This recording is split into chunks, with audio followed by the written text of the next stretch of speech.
அண்மையிலே அமெரிக்கா ஜனாதிபதி வேட்பாளர் வருகின்ற ஜனாதிபதி தேர்தலில் போட்டியிடுகின்ற ஜனாதிபதி வேட்பாளர் நிக்கி ஹேலே இஸ்ரேலுக்கு சென்ற பொழுது அங்கே ராணுவ அதிகாரிகளை சந்தித்து அந்த ராணுவ தளவாடங்களை பார்வையிட்டார். அப்பொழுது அவர் அந்த ராணுவ ஏவுகணை ஒன்றில் எழுதிய வாசகம் தற்பொழுது சர்ச்சையை கிளப்பியிருக்கிறது. அந்த ஏவுகணையில் அவர்கள் கதையை முடித்து விடுங்கள் என அவர் எழுதும் புகைப்படம் சமூக வலைதளங்களில் பரவி தற்பொழுது சர்ச்சையை ஏற்படுத்தியிருக்கிறது. இஸ்ரேல் ராணுவமும் ஹமாஸ் படையினரும் கடந்த ஆண்டு அக்டோபர் 7 முதல் காசா பகுதியில் தொடர்ந்து போரிட்டு வருகின்றார்கள். இதையடுத்து பலஸ்தீனர்கள் மீது இஸ்ரேலும் தொடர்ந்து தாக்குதல்களை நடத்திய வண்ணம் இருக்கின்றது.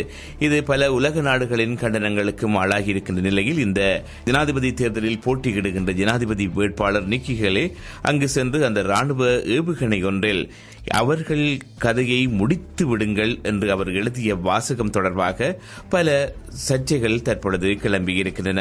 சமூக வலைதளங்களில்